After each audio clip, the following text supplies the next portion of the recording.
하나님 말씀 같이 보시겠습니다. 오늘 하나님 말씀은 신명기 11장에서 10절에서 14절까지 말씀입니다.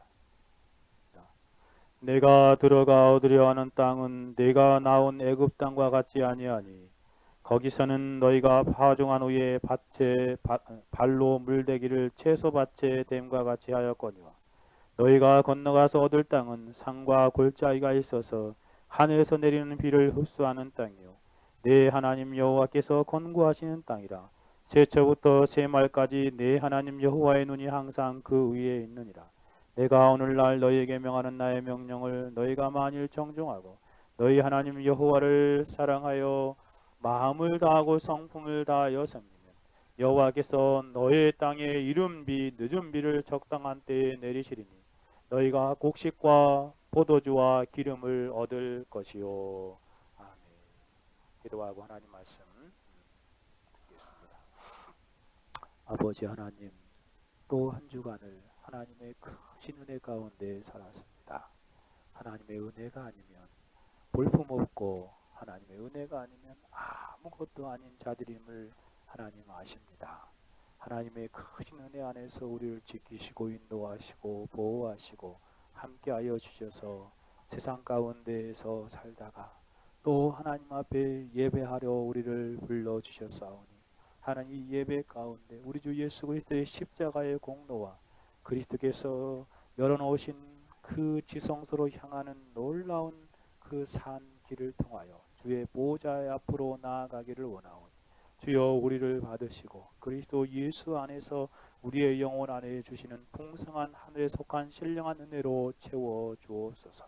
오 아버지 하나님, 부족하고 약한 종이 하나님의 생명의 말씀 진리의 말씀을 수종들 때에 하나님 가감없이 주의 말씀만을 밝히 전하게 하여 주옵시고 성령의 놀라우신 은혜의 말씀 안에서 전하는 사람이나 듣는 모든 사랑하는 권속들이 하나님의 거룩한 진리 안에서 큰 은혜를 누리기에 부족함이 없도록 주님 도우심에 역사하여 주옵소서. 이 시간에도 성령께서 우리 가운데 운행하시고 역사하시고 함께 하시고 듣게 하시고 믿게 하시고 확신케 하시는 놀라운 은혜의 역사들을 이루어 주심을 찬송합니다. 감사하오며 살아계시고 역사하시는 우리 주 예수 그리스도의 이름으로 기도 올려드리옵나이다. 오늘 특별히 하나님의 은혜로 사는 삶에 대하여 본문을 의지하여 고찰해 보기를 원합니다. 오늘 본문은 이스라엘 백성들이 장차 들어가서 살게 될 가나안 땅에 대한 하나님의 예언적인 말씀입니다. 하나님께서는 가나안 땅이 어떠한 땅인가를 가르쳐 주시면서 말씀하십니다. 그리고 그의 땅의 특징을 고려해 볼 때 하나님의 백성들이 어떠한 삶을 살아야 하는가를 교훈받게 되어지죠. 이스라엘 백성들이 들어가서 살게 되는 삶의 터전은 오늘날 저와 여러분이 이 세상 속에서 살게 되며 어떠한 삶을 살아야 하는가를 배우게 되어지는 것입니다. 우리는 본문을 통하여 함께 생각해 볼 수 있는 교리를 혹은 진리를 한 문장으로 말씀드려 보면 신자는 세상의 것이 아니라 하나님의 공급하시는 은혜로 이 세상을 살아가는 사람임을 알게 되어집니다. 그럼 이 진리를 오늘 본문에서 숙고하여 봅시다.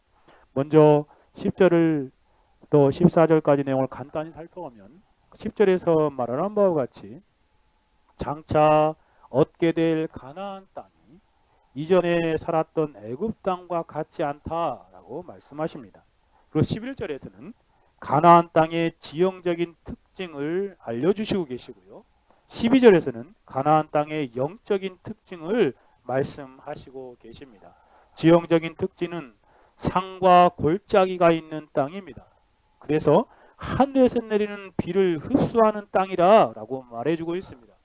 영적인 특징은 여호와의 눈이 항상 지켜보고 계시며 권고하시는 땅이다 라는 말씀입니다.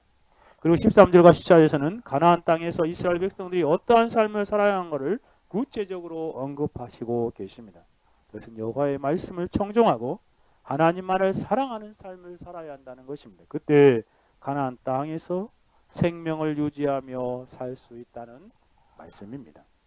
신자가 자신이 살아가야 할 삶의 터전, 땅이 어떠한 곳인가를 아는 것은 참으로 중요합니다. 왜냐하면 신자가 삶의 터전에 대하여 바르게 알 때 그에 걸맞는 바른 방식으로 삶을 살아가겠지요. 그렇지요. 내가 지금 짓고 있는 땅, 살아가고 있는 이 땅의 터전이 어떠한 땅이라는 것을 잘 알면 그에 맞추어서 합당한 삶을 살아갈 수 있기 때문에 이것을 아는 것은 참 중요합니다. 세상 사람들은 자신이 사는 땅에 대한 바른 정보를 알 때 그러한 땅에 적합한 삶의 방식을 따라 살 수 있게 되는 법과 같은 이치입니다. 마찬가지로 신자들도 자신들이 살고 있는 영적인 삶의 터전에 대하여 바로 알 때에 신자로서 바른 삶, 합당한 삶을 살 수 있는 법입니다.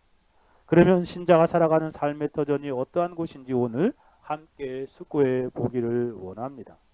먼저는 본문에 근거하여서 부정적으로 살펴보고 다음으로 긍정적으로 고찰해 보기를 원합니다. 첫 번째로 하나님의 백성들은 세상의 것으로 살지 않는다는 진리를 생각해 봅시다. 하나님의 백성들은 세상에 살지만 세상 것으로 살지 않는다는 것입니다. 다시 말해서 신자는 세상을 의지하여 살거나 세상을 사랑하거나 사랑하면서 살지 않는다는 것입니다.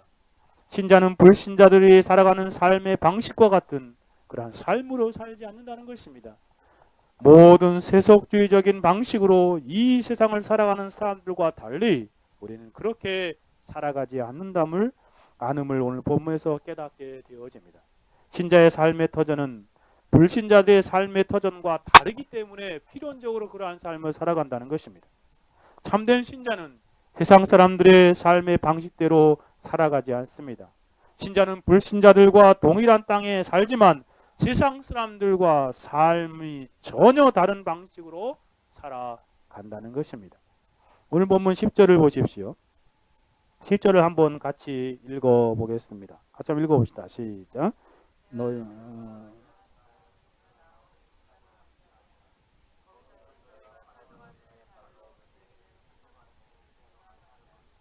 네, 여기 보십시오. 내가 들어가 얻으려는 땅은, 삶의 터전은 내가 나온 애굽 땅과 같지 아니하다라고 분명히 표현하고 있습니다. 애굽 땅과 전혀 다른, 즉 그들이 430년 동안 살았던 그 애굽 땅과 전혀 다른 땅임, 바로 가나안 땅임을 하나님께서 가르쳐 주시고 계십니다. 애굽 땅과 같지 아니하니 거기서는 너희가 파종한 후에 발로 물대기를 채소밭에 댐과 같이 하였거니와 라고 설명하고 있습니다. 유명한 역사가인 헤로도투스에 의하면 애굽은 하늘로부터 비가 거의 오지 않는 나라라고 합니다. 비가 거의 내리지 않는 나라래요. 그럼에도 불구하고 이 애굽 땅, 지금의 이집트 땅은 우리가 잘 알고 있는 바와 같이 용수가 1년 내내 풍부한 땅입니다. 왜 그렇죠? 그 가운데로 나일강이 흐르고 있기 때문에 그렇습니다. 나일강이 아주 큰 강이 흐르고 있기 때문에 1년 내내 물이 풍부한 땅이었다는 것입니다. 그런데 그 이집트 땅에는 비가 내리지 않지만 그 물이 강이 흐르는 두 개의 발원지가 있는데 그 중앙 아프리카에서 그 발원하는 백나일이라는 곳이 하나의 발원지가 있고 또 아비시니아 산령에서 발원하는 청나일이라는 그러한 발원지가 있습니다. 그것이 두 개가 이렇게 모여가지고 나일강을 형성하고 있다라고 말합니다. 그래서 나일강은 세계에서 가장 크고 수량이 풍부하기로 이름이 나 있었던 곳이라 말합니다. 이러한 나일강의 영향력으로 고대의 이집트는 농업과 목축업이 발달하였으며 그들의 문명은 철저하게 나일강에 의존하여서 형성되었다라고 말합니다. 고대 이집트 문명이 형성되는 과정을 보아도 북부 아프리카 지역의 숲이 우거져 있었다라고 말합니다. 옛날에는 그랬다는 것이에요. 그런데 갑작스러운 기후의 변화로 인하여 사막화가 진행되었다라고 말합니다. 이 갑작스러운 그 기후의 변화가 뭘까? 역사가 말하는 그것이 뭘까 생각해봤는데 개인적으로는요. 홍수로 그렇게 시작된 것 같아요. 노아 홍수와 같은 그러한 것으로 변화되지 않았나 하는 생각을 개인적으로 해보게 됩니다. 그 사막화가 진행되면서 나일강 유역에 사람들이 모여 살기 시작했습니다. 해마다 범람하는 나일강의 물을 효과적으로 사용하기 위해서 그들은 우물, 또 연못, 호수, 운하 등 관계 시설을 만들어 놓았습니다. 그리고 나일강의 범람을 통제할 수 있게 되자 화려한 문명이 꽃을 피기 시작했던 것입니다. 그러나 화려한 문명은 그 강과 더불어 그 꽃을 피듯이 발달하듯이 나일강 유역도 그렇게 되었다는 것입니다. 애굽 사람들은 자신들의 지혜로 만들어 놓은 이러한 관계 시설을 이용하여 농사를 지었던 것입니다. 본문은 그들이 나일강을 의존하여 농사짓는 장면을 그림처럼 보여주지 않습니까? 이렇게 표현합니다. 파종한 후에 씨를 뿌린 후에 발로 물대기를 채소밭에 댐과 같이 하였다라고 성경이 설명하고 있습니다. 여기서 발로 물댄다는 것은 스스로 수고하는 고된 노력으로 나일강의 물을 자신의 밭에 공급한다라는 그런 의미이지 않습니까? 저명한 구약 주석학자는 이렇게 말합니다. 그들은 물을 논밭에 대기 위하여 사람들이 어깨 물통으로 운반하기도 했고 기구를 사용하여 나일강물을 퍼내기도 했습니다 라고 표현하고 있습니다. 그런가 하면 로빈슨과 니버라는 사람은 이 발로라는 말을 고대 문헌에 근거하여서 이렇게 설명합니다. 애굽의 농업은 주로 나일강의 물을 이용하는 관계 시설에 의존하여 있었습니다. 여기서 발로 물대기라는 것도 그와 같은 관계 시설의 일환으로 수차를 발로 이렇게 돌리는 것. 혹시 어디서 보셨습니까? 수차를 발로 돌리면서 그 나일강의 물을 이렇게 퍼넘겨 가지고 자신의 밭으로 댄다는 것입니다.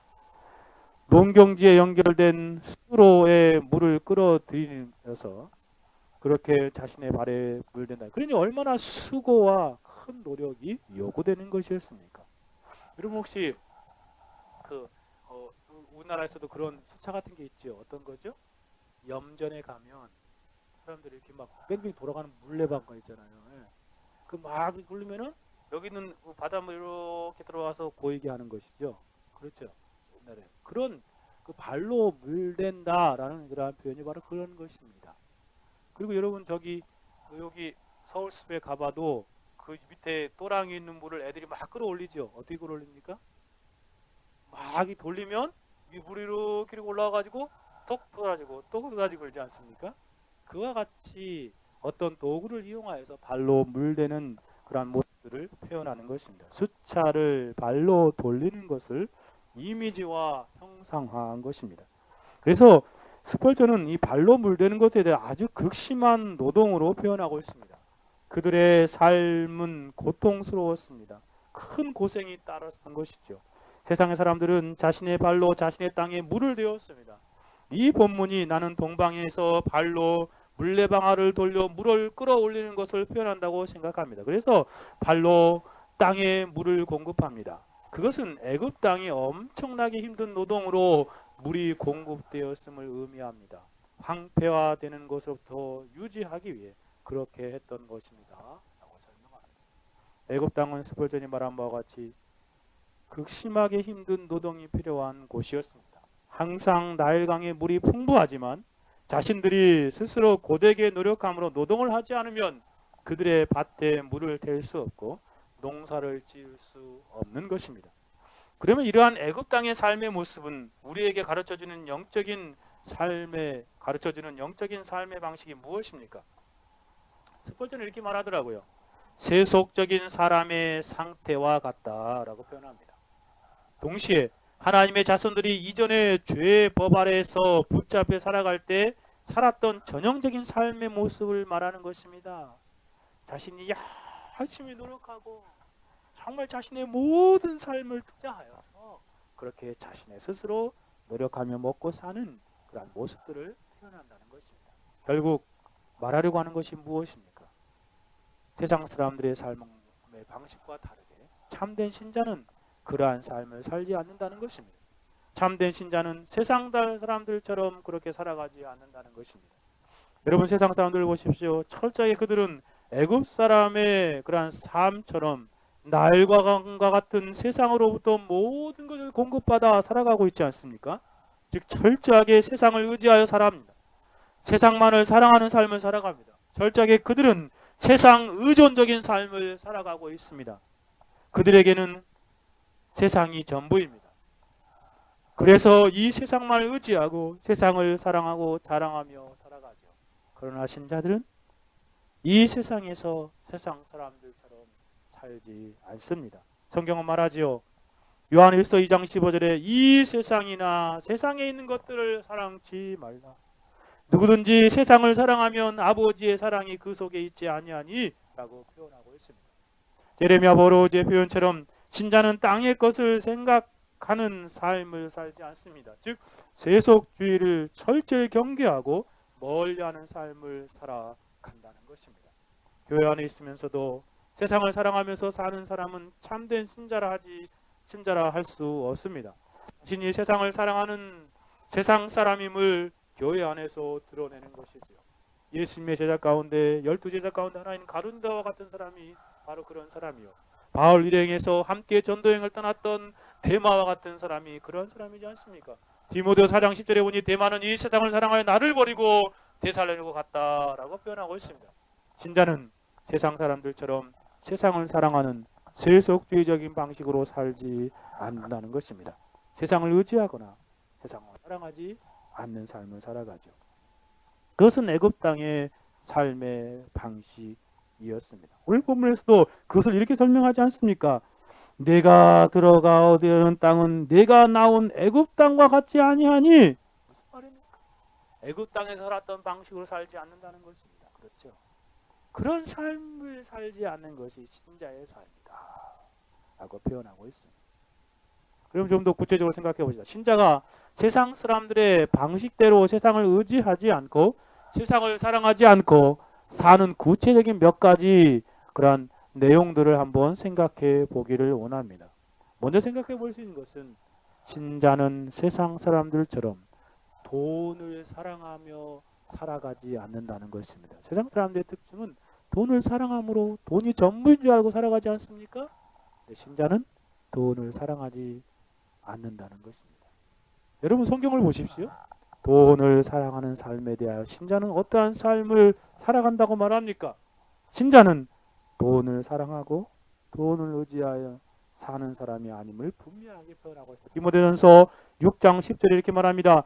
돈을 사랑함이 일만하게 뿌리가 되나니 이것을 사모하는 자들이 미혹을 받아 믿음에서 떠나 많은 근심으로 자기를 찔렀도다 라고 표현하고 있습니다. 교회 안에 있으면서도 돈을 사랑함이 너무 지나치면 데마와 가룟유다와 같은 사람이 되어버리는 것입니다. 믿음에서 떠나는 것이죠. 디모데전서 3장 3절에서는 술을 즐기지 아니하며 구타하지 아니하며 오직 관용하며 다투지 아니하며 돈을 사랑치 아니하며 라고 말하고 있습니다. 교회 지도자의 중요한 덕목 가운데 하나가 무엇이냐면 바로 돈을 사랑치 아니한다 라는 말입니다. 히브리서 13장 5절에서는 돈을 사랑치 말고 있는 바를 족한 줄로 알라. 그가 친히 말씀하시기를 내가 과연 너희를 버리지 아니하고 과연 너희를 떠나지 아니하리라 하셨느니라 라고 말씀하시고 계십니다. 세상 사람들은 돈이 전부인 줄 알고 돈의 혈안이 되어 살아가지만 우리는 신자는 그렇게 살지 않는다는 것입니다. 심지어 예수님께서도 이렇게까지 말씀하시지 않습니까? 마태복음 6장 24절 한 사람이 두 주인을 섬기지 못할 것이니 혹 이를 미워하며 저를 사랑하거나 혹 이를 중히 여기며 저를 경히 여김이라. 너희가 하나님과 재물을 겸하여 섬기지 못하리라. 너희가 하나님과 재물을 겸하여 섬기지 못하느니라. 우리는 세상 사람들처럼 돈의 노예로 살아가지 않습니다. 돈을 사랑함이 지나쳐서 악으로 치닫는 삶을 살지 않는다는 것입니다. 불신자처럼 돈이 전부인 줄 알고 살지 않습니다. 그것은 어리석은 사람의 삶의 모습입니다. 또 한 가지 생각해 보자면 신자는 세상 사람들처럼 사람과 권력에 의존하여 살지 않는다는 것입니다. 세상 사람들은 사람에 의존하여 살고 권력에 의존하여 살지 않습니까? 세상 사람들의 삶의 방식은 권력 지향적이라 할 수 있겠습니다. 그래서 누가 권력을 잡으면 다 거기 붙으려고, 그죠? 다 붙으려고 줄대려고 그러고 있지요. 또 사람 중심적이지 않습니다. 좀 힘 있는 사람이면은 그 사람을 어떻게 의지하여 살아가려고 하는 모습입니다. 이 세상에 사는 사람들의 모습을 보십시오. 무서울 정도로 세상 권력 지향적이지 않습니까? 힘 있는 사람을 의존하는 삶을 살아가고 있지 않습니까? 자신들이 국가와 사회를 유지하고 보존하기 위해서 고안하여 만들어 놓은 권력에 철저하게 의존하여서 너무 의존하다시피 하니까 스스로 노예가 되는 그런 모습들을 보여주고 있습니다.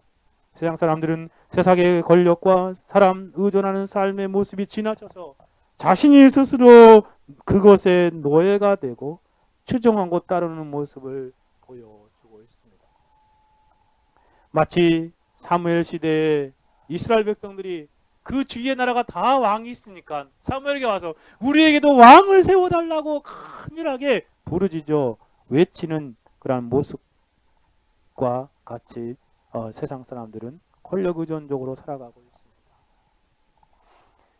사람들이 그렇게 사무엘에게 외칠 때 하나님께서 왕의 제도에 대하여 이스라엘 백성들에게 말하라고 하신 내용이 바로 이것이지 않습니까? 사무엘상 8장 11절 13절에 보니 가로되 너희를 다스릴 왕의 제도가 이러하니라. 그가 너희 아들들을 취하여 그 병거와 말을 어겁게 하리니 그들이 그 병거 앞에서 달릴 것이며 그가 또 너희 아들들로 천부장 50부장 삼을 것이며 자기 밭을 갈게 하고 자기 추수를 하게 할 것이며 자기 병거와 병거의 제구를 만들게 할 것이며 그가 또 너희 딸들을 취하여 향로 만드는 자로 요리하는 자로 떡 굽는 자로 삼을 것이며 하나님께서 이렇게 알려주셨어요.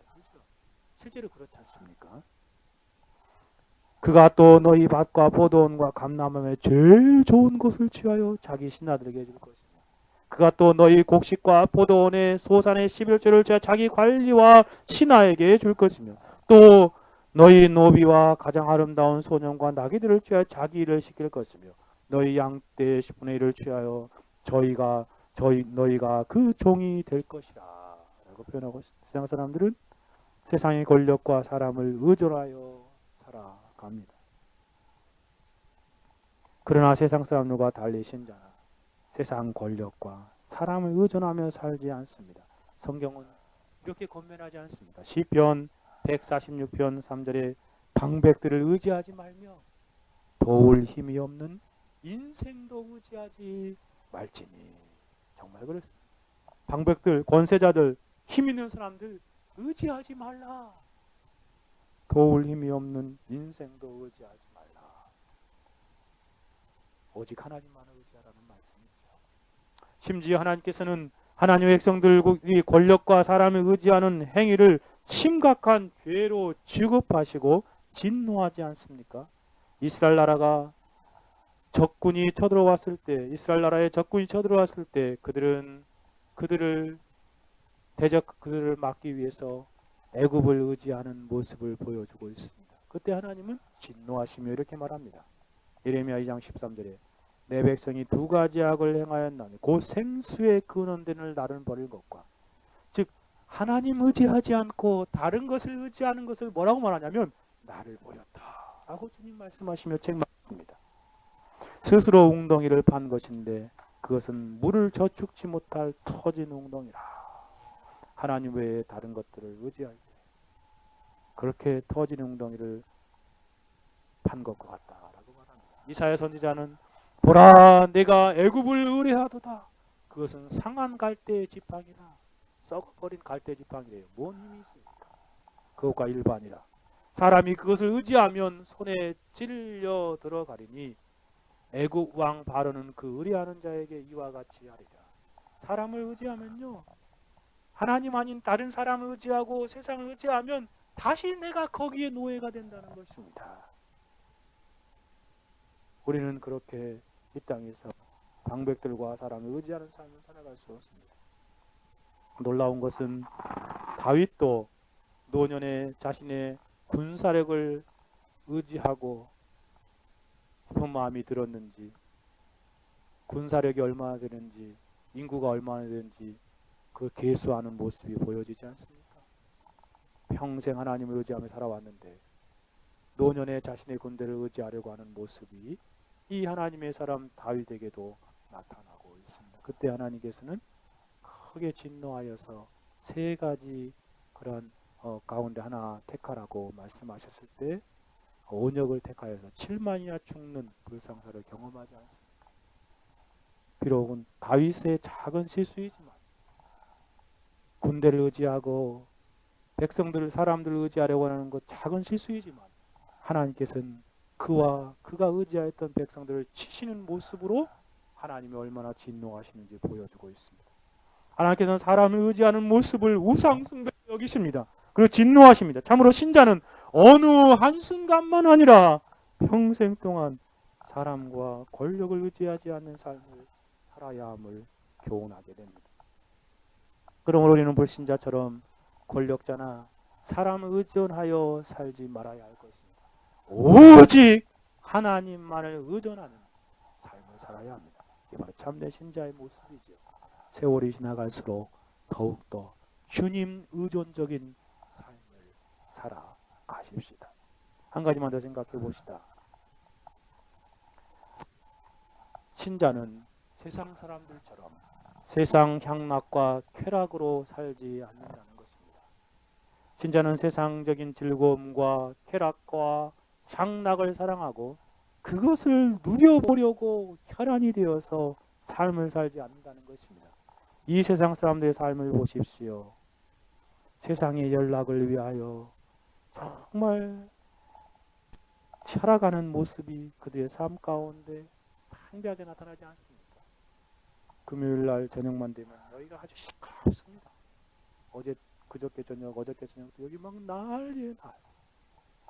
요 건너편 술집도 없었는데 요 밑에 또 하나 있어가지고 밤늦게까지 제가 여기 머물러 있는데 혼자 잠을 못 잘 정도예요. 사람들은 그 저녁에 세상 연락과 향락과 쾌락을 즐기려고 불야성을 이루며 살아가는 모습입니다. 낮에 뭐 하는지 세상 연락으로 살아가는 세상들의 모습을 아주 똑똑히 보게 됩니다. 여러분 누가복음 12장에 그 어리석은 부자를 보십시오. 자신의 창고만을 늘리겠다고 말하는 어리석은 부자를 보십시오. 하나님께서 공급하여 주신 것으로 자신의 배만 부르게 하다가 그날 저녁에 하나님의 부르심을 받지 않습니까? 내 영혼을 오늘 내가 도로 찾으리라. 그런가 하면 누가복음 16장에 지옥에 간 부자 이 세상의 삶도 한번 살펴보십시오. 전형적인 세상 사람의 모습을 보게 되지 않습니까? 자기 대문 앞에서는 나사로가 굶어 죽어가고 있어도 그는 대문 안에서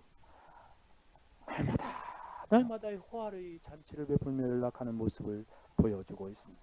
지옥을 향해 가는 세상 사람들은 세상 쾌락과 즐거움만을 위해서 살아갑니다. 그들에게는 세상에서 잘 살고 잘 노는 일에만 관심이 있습니다. 그들은 한결같이 더 좋은 집에 살고 더 좋은 옷을 입고 더 좋은 음식을 먹고 더 큰 즐거움과 아름다움을 추구하며 살아가고 있습니다.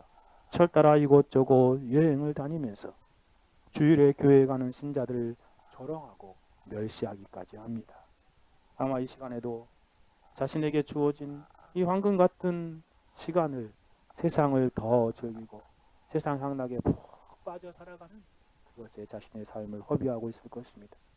이 세상의 전부인 줄 알고 호화를 연락하고 세상 쾌락에 푹 빠져 있죠. 신자는 이러한 삶을 살지 않는다는 것입니다. 신자의 삶은 어떻습니까? 신자는 세상의 연락으로 살아가지 않습니다. 세상의 정욕과 쾌락에 붙들려서 자신의 삶을 허비하고 자신의 시간을 낭비하며 자신에게 주어진 물질을 탕진하지 않는다는 것입니다. 성경은 말하지 않습니까? 사랑하는 자들아 나그네와 흑인 같은 너희를 권하노니 영혼을 거스려 싸우는 육체의 정욕을 제어하라. 우리에게도 육체의 정욕이 있지 않습니까?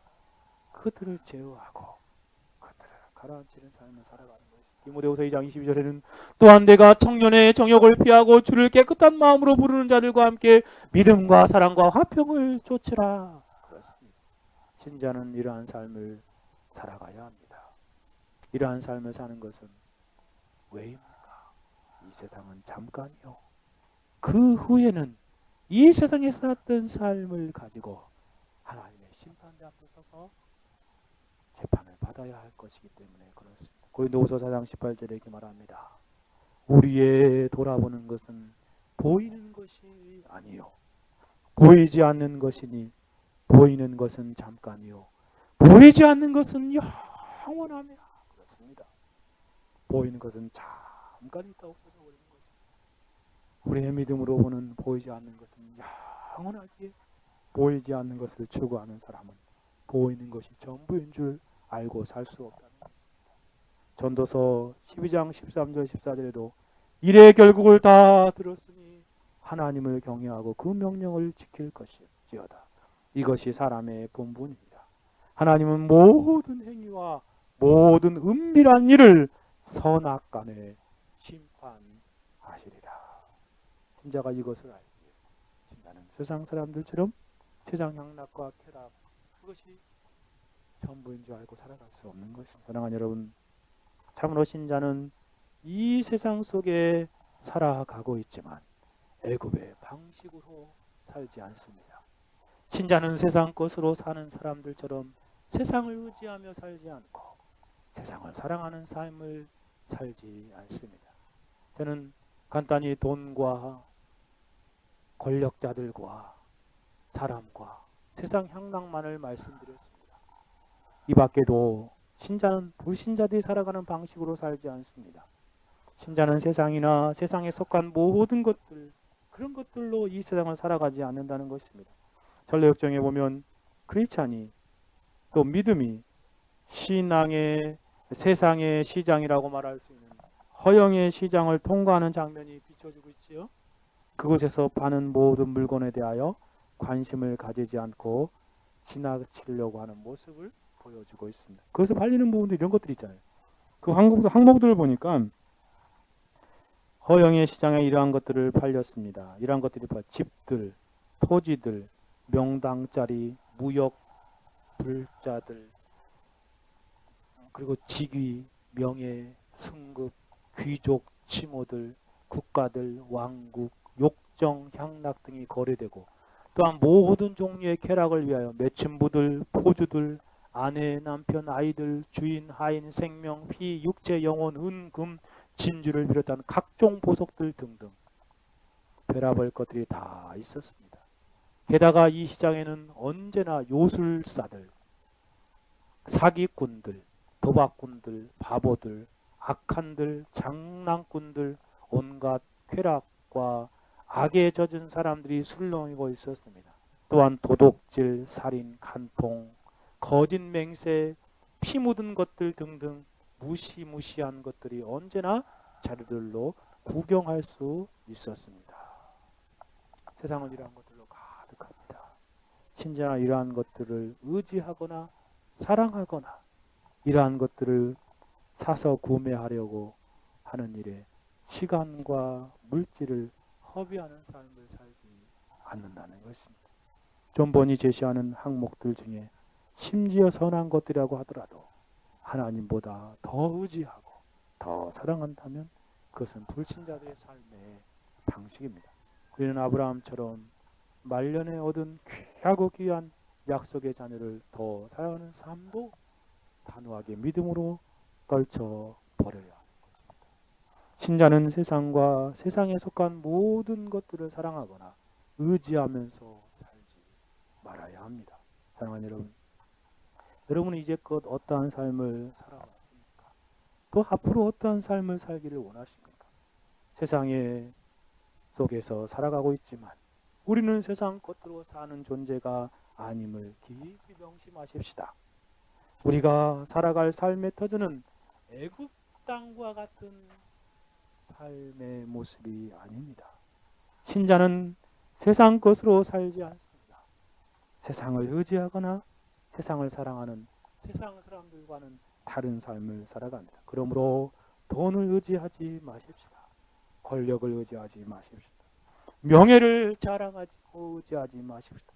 학벌을 의지하지 마십시다. 인맥을 의지하면서 살아가려는 어리석은 삶도 버립시다.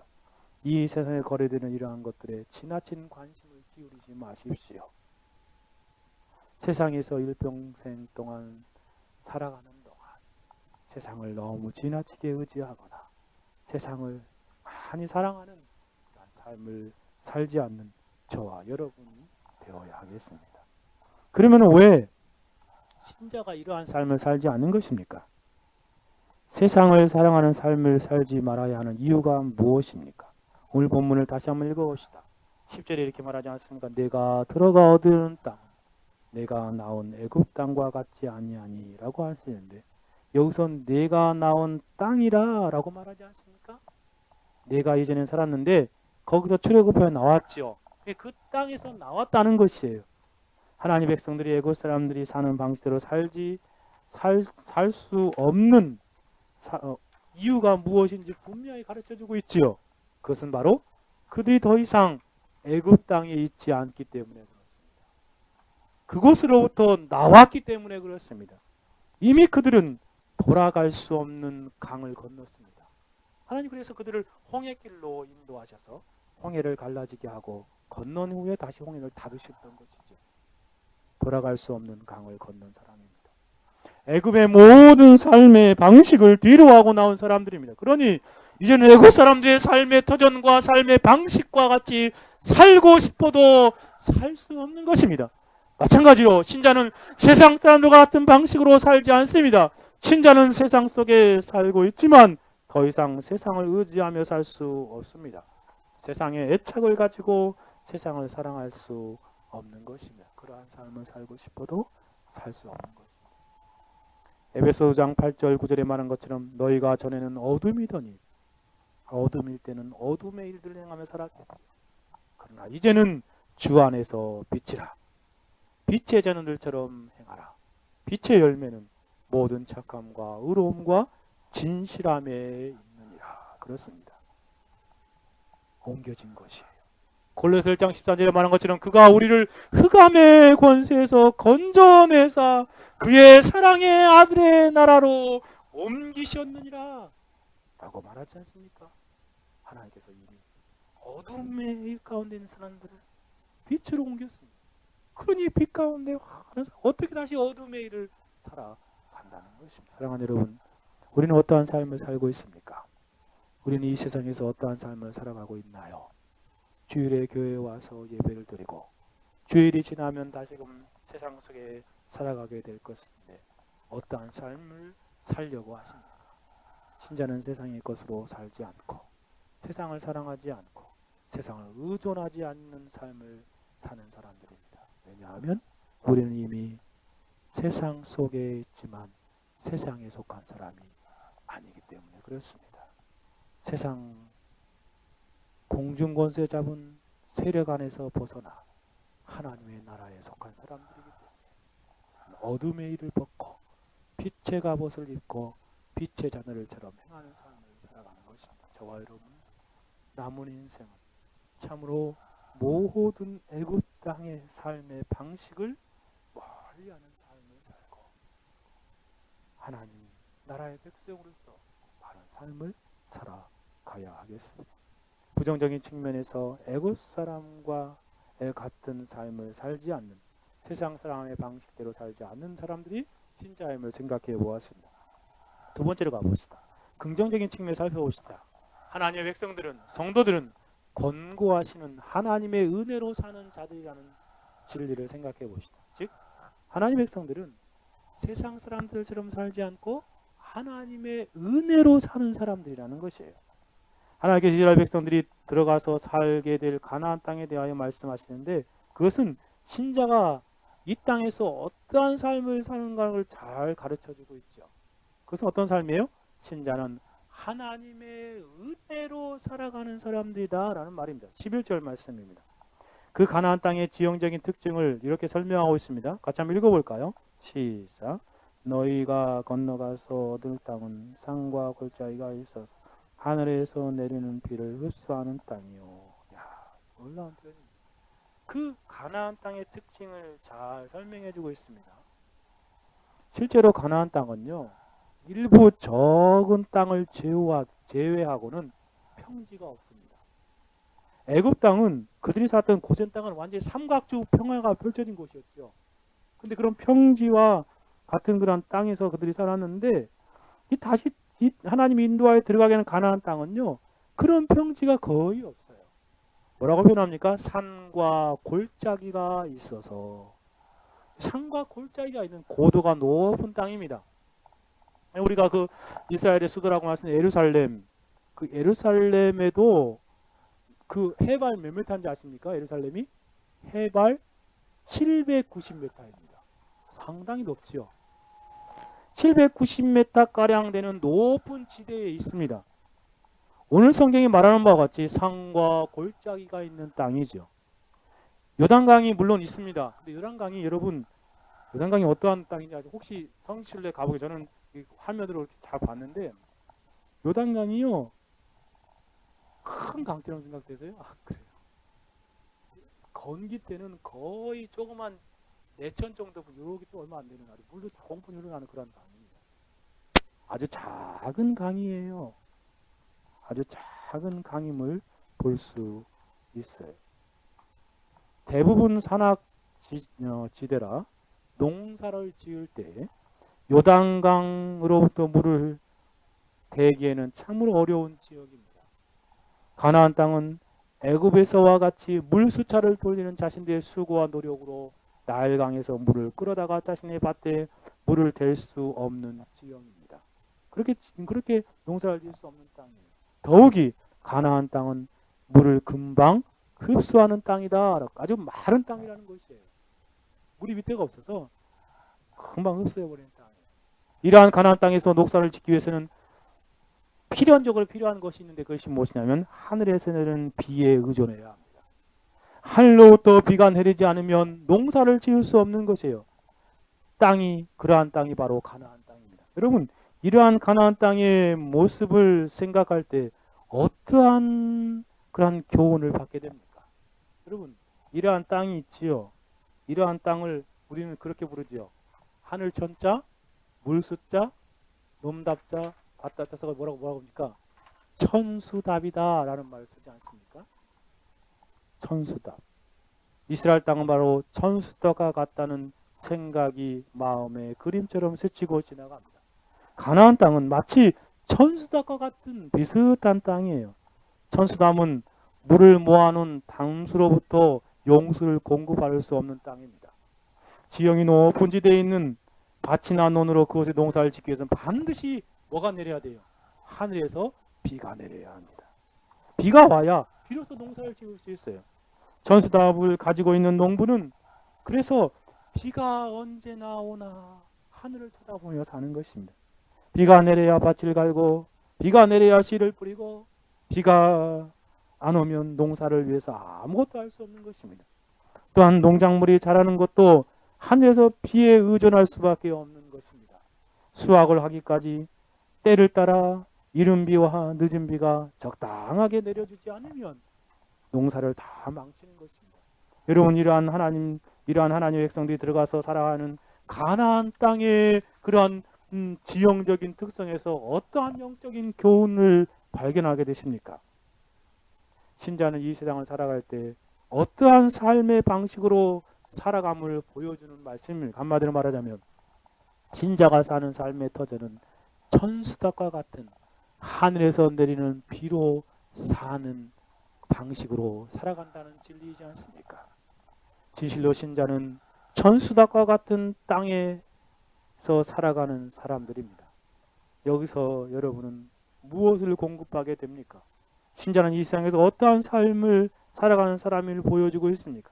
천수답은 하늘에서 비가 내려야만 경작하고 살아갈 수 있는 것처럼 신자는 하늘에서 내리는 하나님의 공급하시는 은혜로 살아가는 사람들임을 말하고 있는 것입니다. 하늘에서 내리는 하나님의 은혜로만 살아가는 사람들임을 보여주고 있습니다. 신자의 삶은 철저하게 하나님의 은혜입니다. 신자는 하나님의 은혜로 삶이 시작되고 하나님의 은혜로 살아가고 하나님의 은혜로 인생을 마치는 사람들이라는 말입니다. 그래서 신자는 하나님의 은혜가 없으면 살 수 없는 사람들임을 말하는 것입니다. 사도 바울이 자신의 삶을 회상하면서 고백하는 바와 같이 신자의 삶은 모든 것이 하나님의 은혜입니다. 고린도서 15장 10절에 말한 것처럼 그러나 나의 나 된 것은 하나님의 은혜로 된 것이니 시작도 하나님의 은혜로 되었습니다. 내게 주신 그 은혜가 헛되지 아니하여 내가 모든 사도와 더 많이 수고하였으나 내가 아니요 오직 하나님께 나와 함께 하신 하나님의 은혜로라. 과정도 하나님의 은혜요, 끝도 하나님의 은혜입니다.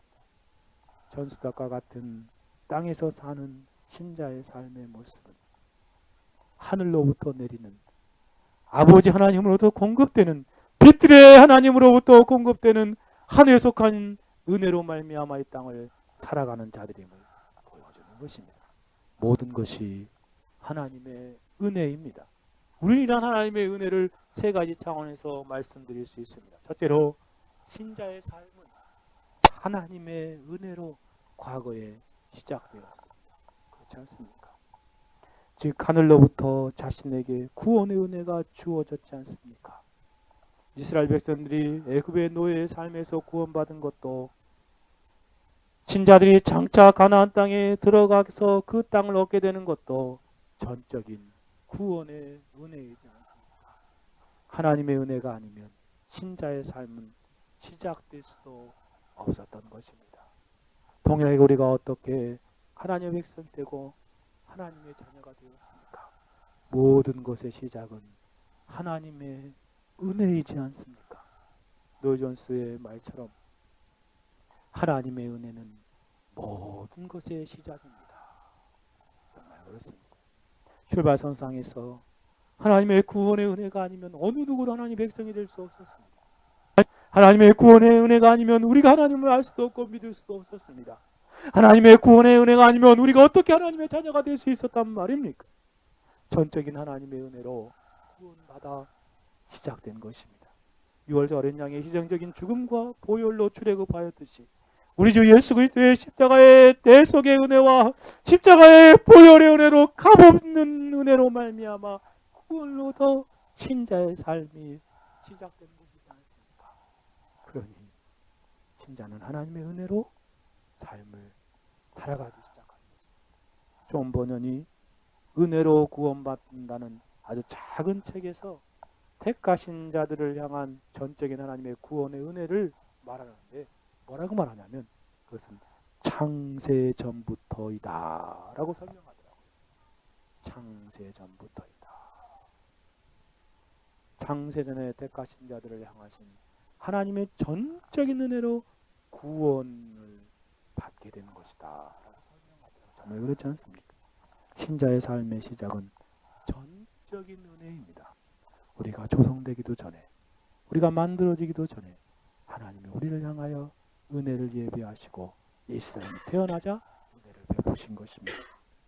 우리는 경건치도 않았고 하나님 기뻐하실 만한 일들을 아무것도 행하지 않았음에도 불구하고 하나님의 전적인 은혜가 우리에게 임하였습니다. 그리고 회개하고 구원받게 된 것입니다. 뿐만 아니라 허물과 죄로 죽었던 자들이었고 죄로 인하여 하나님과 원수되었던 우리들임에도 불구하고 그리스도 안에 주어진 전적인 은혜로 구원을 얻게 되어 하나님의 백성이요 자녀가 된 것이지 않습니까? 참으로 신자의 삶 하나님의 은혜로 시작되는 것입니다.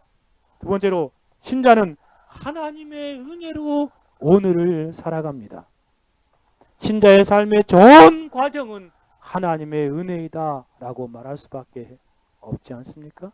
오늘 12절 말씀에서도 이렇게 말합니다. 너희가 건너가서 얻은 땅은 산과 골짜기가 있어서 하늘에서 내리는 비를 흡수하는 땅이다 라고 말합니다.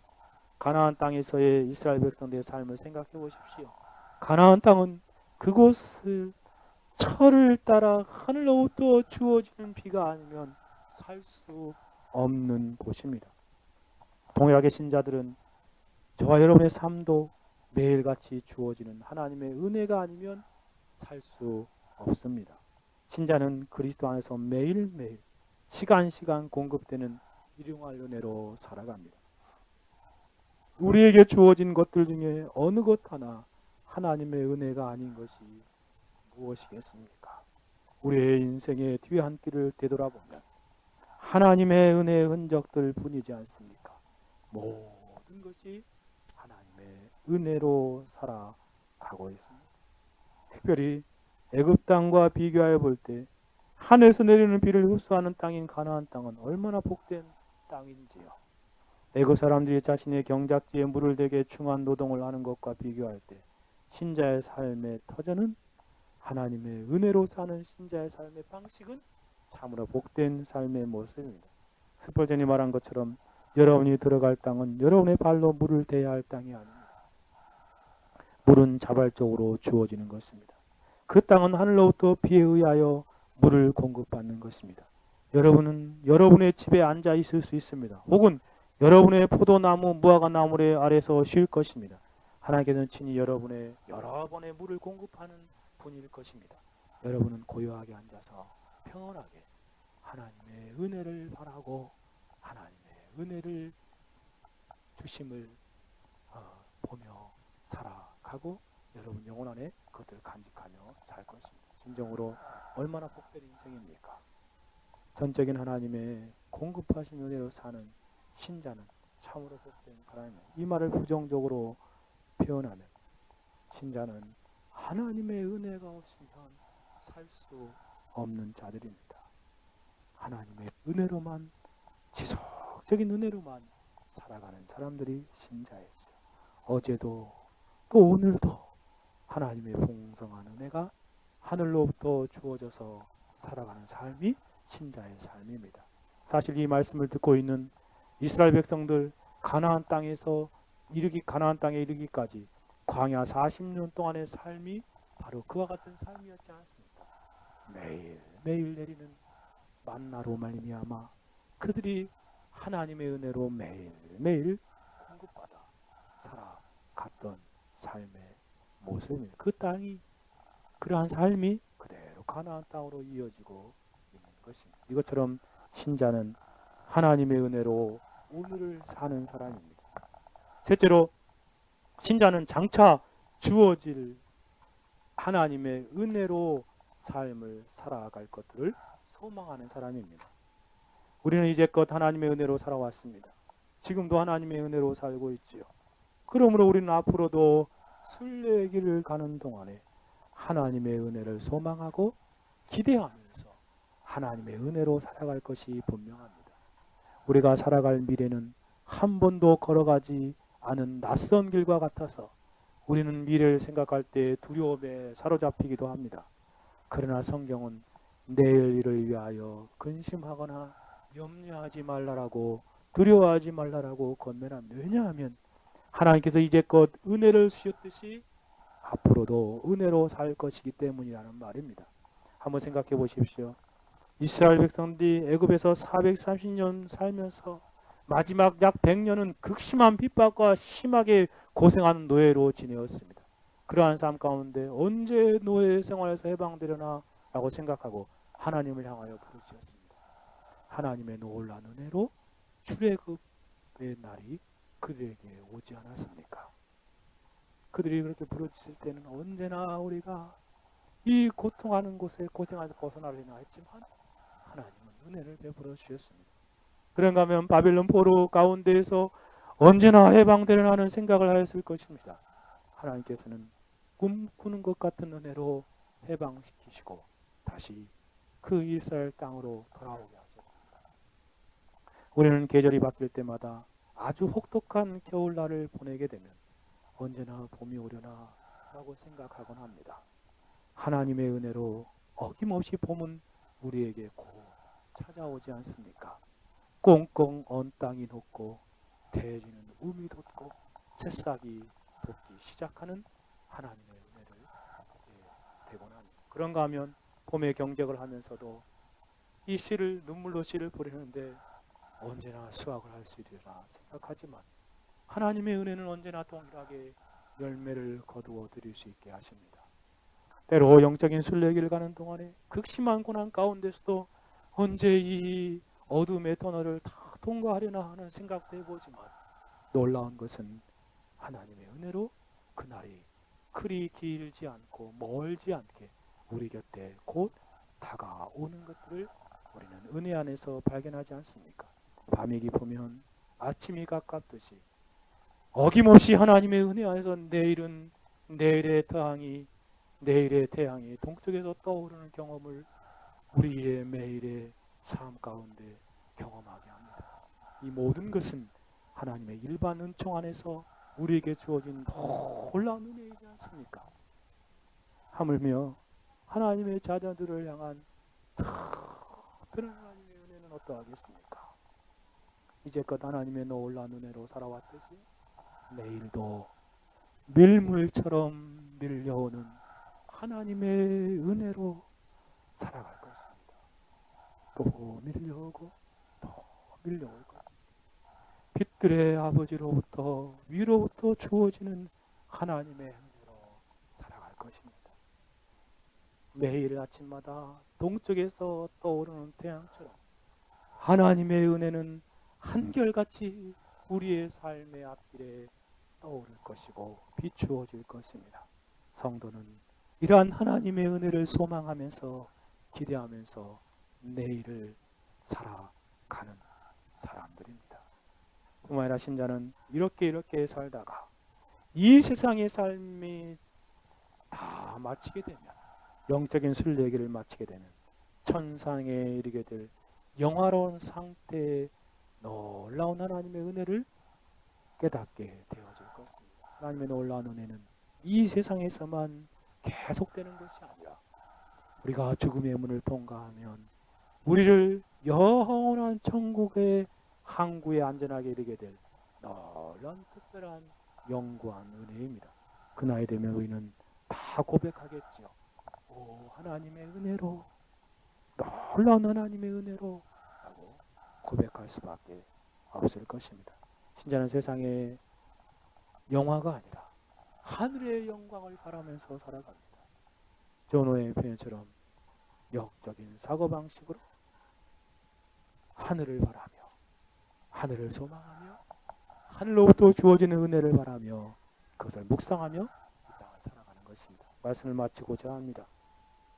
그러므로 사랑하는 성도 여러분, 과거에 하나님의 은혜로 살았듯이 오늘을 하나님의 풍성한 은혜로 살아갑시다. 하나님의 은혜만을 바라고 의지하면서 살아갑시다. 그리고 내일도, 불확실한 내일도 은혜 위에 은혜를 주시는 하나님을 소망하면서 살아가십시오. 뿐만 아니라 장차 하나님의 영화롭게 하는 은혜로 영원한 복락의 나라에서 영원한 영광을 누리면서 살게 될 그 하나님의 특별한 은혜를 소망하면서 살아갑시다. 이미 주어진 은혜를 상기하면서 그 감격으로 오늘을 살고 매일매일 시간마다 분분초초마다 주어지는 하나님의 은혜로 살아갑시다. 그리고 장차 주어질 영원한 하나님의 은혜를 소망하며 살아갑시다. 사랑하는 여러분, 이와 같이 신자는 하나님의 쉼없이 공급하시는 은혜로 사는 사람들입니다. 오늘도 하나님의 은혜로 살아가고 내일도 하나님의 은혜로 살아가는 저와 여러분의 생애가 되기를 간절히 소원합니다. 같이 한번 기도합시다. 들은 말씀 생각하며 함께 기도하기를 원합니다. 성도는 하나님의 은혜로 살아가는 사람임을 생각해 보았습니다. 세상 사람들처럼 자기 수고와 자기의 노력과 자신의 고생으로 먹고 사는 사람들이 아니라 하나님의 은혜로 사는 사람들임을 생각해 보았습니다. 하나님, 우리도 이 하나님의 놀라운 은혜로 살아가는 복된 신자의 삶을 살게 하옵소서. 같이 한번 기도하겠습니다. 오 거룩하시고 자비로우신 하나님 아버지, 내가 얻으려는 땅은 내가 나온 애굽 땅과 같지 아니하다 라고 말씀하셨습니다. 오 하나님 아버지, 참으로 하늘로부터 내린 하나님의 은혜 안에서 우리가 이 땅을 살아가는 존재들임을 다시 한번 생각해 보았습니다. 세상 사람들은 하나님 참으로 세상의 것들이 전부인 줄 알고 그것에 생명을 걸고 그것들을 의지하며 살아가지만 우리는 하나님 오직 하나님의 공급하시는 은혜로만 하나님 땅을 사는 자들임을 다시 한번 생각하며 하나님의 은혜를 바랍니다. 오 하나님, 어제도 우리에게 풍성한 은혜를 주시고 오늘도 은혜로 분분조차마다 살게 하시고 내일도 그렇게 살아가 결국 영원한 천국의 항구에 안착하게 될 것들을 생각하올 때 그 하나님 앞에 우리를 향하신 그 놀라운 은혜만을 우리가 날마다 사모하며 살게 하나님의 은혜로 이 쓸데없는 자 왜 구속하여 주나 난 할 수 없도다 라고 고백하는 그 고백 우리의 고백이 되게 하여 주시고 날마다 하나님의 은혜를 바라며 찬송하며 하나님의 은혜로 남은 생에 살아가는 인생들이 되게 해 주옵소서. 감사합니다. 홀로 영광 받으시기를 원하오며 살아 계시고 역사하시는 우리 주 예수 그리스도